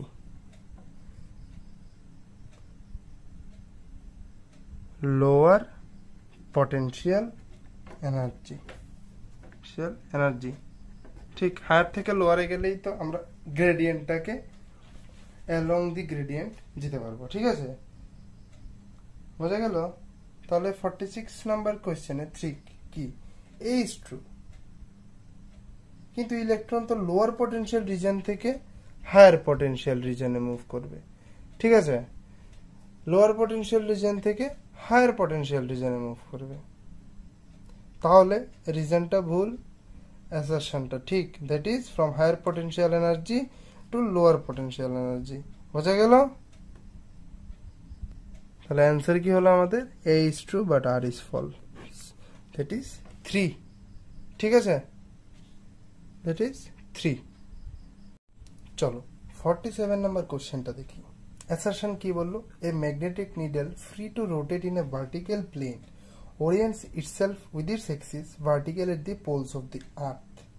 ঠিক, at the poles of the earth the horizontal component of earth's magnetic field will be 0. আচ্ছা, এই জিনিসটা কি মাথায় ঢুকলো?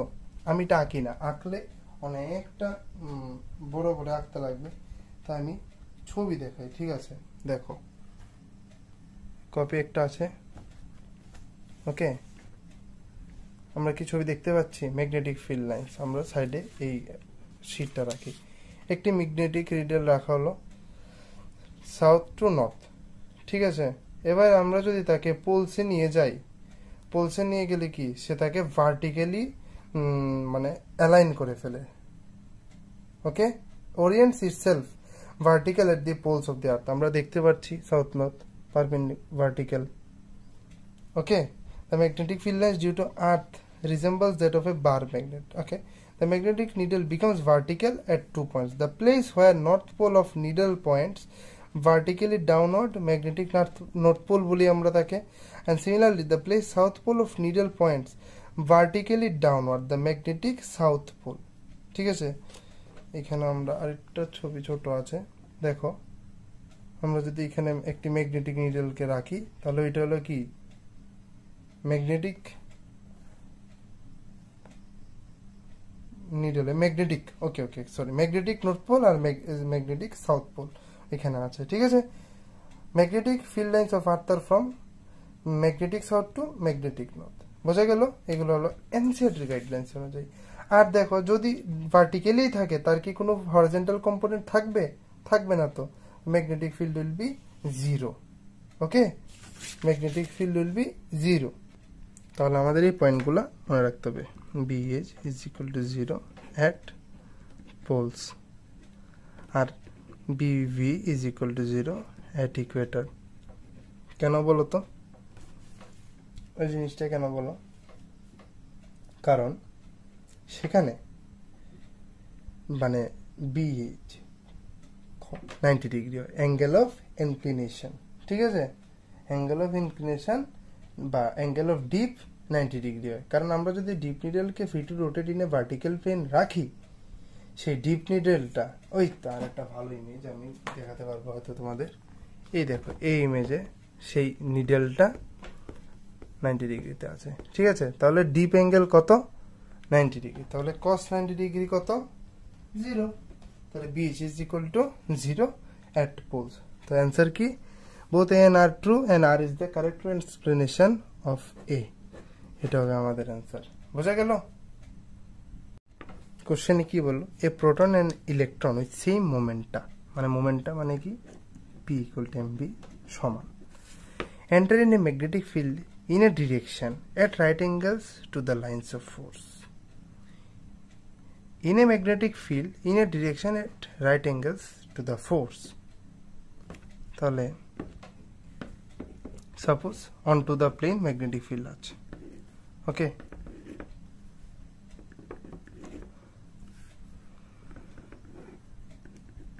যদি পার্টিকেলটাকে আমরা ছেড়ে দিই, দ্যাট ইজ দ্য চার্জ, আর যদি ভি ভেলোসিটিতে থাকে তাহলে আমরা কি জানি F equal to Q V V sine theta. তো ভি ভি তো এখানে 90 ডিগ্রিতে আছেই, তো সাইন থিটা সাইন 90 ডিগ্রি, তাহলে F equal to Q V V.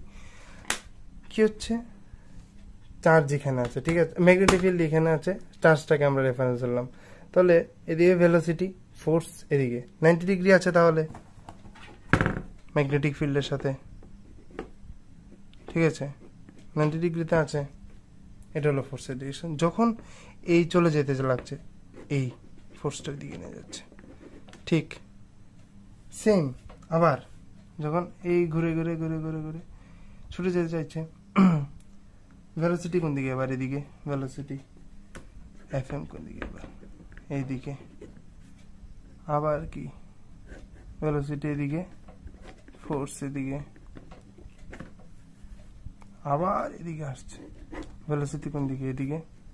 Magnetic field তো নিচে আছেই, এদিকে। এই এই এই ফোর্স আমরা পেয়ে গেছি। তো এটাকে ব্যালেন্স করছে কি? একটা সার্কুলার মোশনে আছে, তো সার্কুলার মোশনে সেন্ট্রিপিটাল ফোর্স অ্যাক্ট করছে। তো সেন্ট্রিপিটাল ফোর্সটা কত? Fc equal to mv square by r। Fc is equal to Fm, that is the magnetic force। mv square by r is equal to qvb যাই আমরা। হ্যাঁ, so আমি যদি এটাকে শর্টে করে নিয়ে আসি তাহলে r equal to দ্বারা এটা মুখস্থ থাকবে mv by qb, that is p by qb। কোশ্চেনে কি দেওয়া আছে দেখা যাক। সেম মোমেন্টাম মানে p constant, enter in a magnetic field in a direction at right angles to the lines. The radius of the paths followed by them will be same. P ও same বললো আমাকে, same magnetic field. আর Q, proton আর ইলেকট্রনের তো charge সমান, শুধু সিম্বলটাই না ডিফারেন্ট, ঠিক আছে, তাতে কিছু আসে যায় না এখন এখানে। আর তো তাহলে আর দুনো ক্ষেত্রেই সমান হবে, তাহলে অ্যাসারশন রাইট। কিন্তু রিজন কি বললো? Electron has less mass than the proton, less mass than the proton. হ্যাঁ, এটা সত্য, কথাটা কিন্তু সত্য, তবে এর কি কোনো প্রভাব আছে আমাদের যেই অ্যাসারশনে? কারণ রেডিয়াস তো বলে দিয়েছে মোমেন্টাম সমান, তাহলে এম বি, যদি এম যখন ইলেকট্রন ছিল তাহলে তখন ভেলোসিটি বেশি ছিল, যখন প্রোটন ভারী তখন ভেলোসিটি কম ছিল, তো মোমেন্টটাও দুটো ক্ষেত্রেই সমান, আরো সমান। কিন্তু রিজন কিন্তু কারেক্ট নয়। Both A and R are true, but R is not the correct explanation of A. But R is not the correct explanation of A. তাহলে আমাদের অ্যান্সার হয়ে যাবে 2। ঠিক আছে, 48 কমপ্লিট। চলো এবার কারেন্ট সেন্সিটিভিটি নিয়ে কিছু কথা বলা যাক। Assertion: on increasing the current sensitivity of a galvanometer by increasing the number of turns may not necessarily increase its voltage sensitivity. The resistance of the coil of the galvanometer increases on increasing the number of turns. বোঝা গেল? যদি এটা হয় তাহলে কি হবে? আচ্ছা, increasing the current sensitivity, current সেন্সিটিভিটির ফর্মুলাটা কি? NB, আমি ওই সময় বলেছিলাম এই ফর্মুলাটা কাজে লাগবে। ভোল্টেজ সেন্সিটিভিটির ফর্মুলা কি? NBA/KR। ঠিক আছে,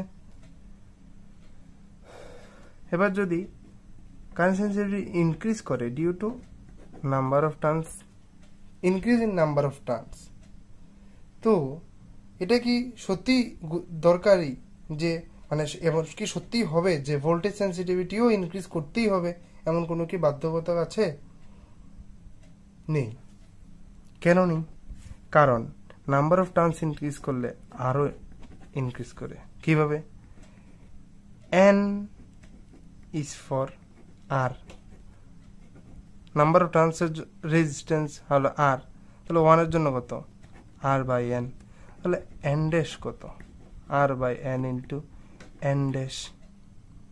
যদি এটা হয়, ভোল্টেজ সেন্সিটিভিটি কত? N ড্যাশ, ভোল্টেজ সেন্সিটিভিটি মানে new N dash BA/KR dash, N dash তো N ড্যাশ রয়ে গেল, BA/KR/N ইন্টু N ড্যাশ, কাটা গেল NBA/KR, সেম রয়ে গেল। তো চেঞ্জ হলো কি ভোল্টেজ সেন্সিটিভিটি? না। তো আর যদি আর আর আই যদি IS যদি ডিফারেন্টলি মানে ডিফারেন্ট অ্যামাউন্টে যদি চেঞ্জ না হয়, তবে ভোল্টেজ সেন্সিটিভিটিতে কোনো চেঞ্জ আসবে না, মানে নেসেসারি না যে আসতেই হবে। তাহলে আমরা অ্যান্সারটা কি পেলাম? The resistance of the coil of the galvanometer increases on increasing the number of turns. হ্যাঁ, এটা তো ফ্যাক্ট, এও ঠিক আরও ঠিক। ঠিক আছে, তাহলে বোথ এ এবং আর এর সঠিক ব্যাখ্যা, both A and R are true and R is the correct explanation of A। ঠিক আছে, তাহলে আমাদের সেকশন বি এখানে কমপ্লিট হলো। আমরা চেষ্টা করব সেকশন সি যাতে আজকেই আনা যায়। ঠিক আছে, হ্যাভ এ গুড ডে।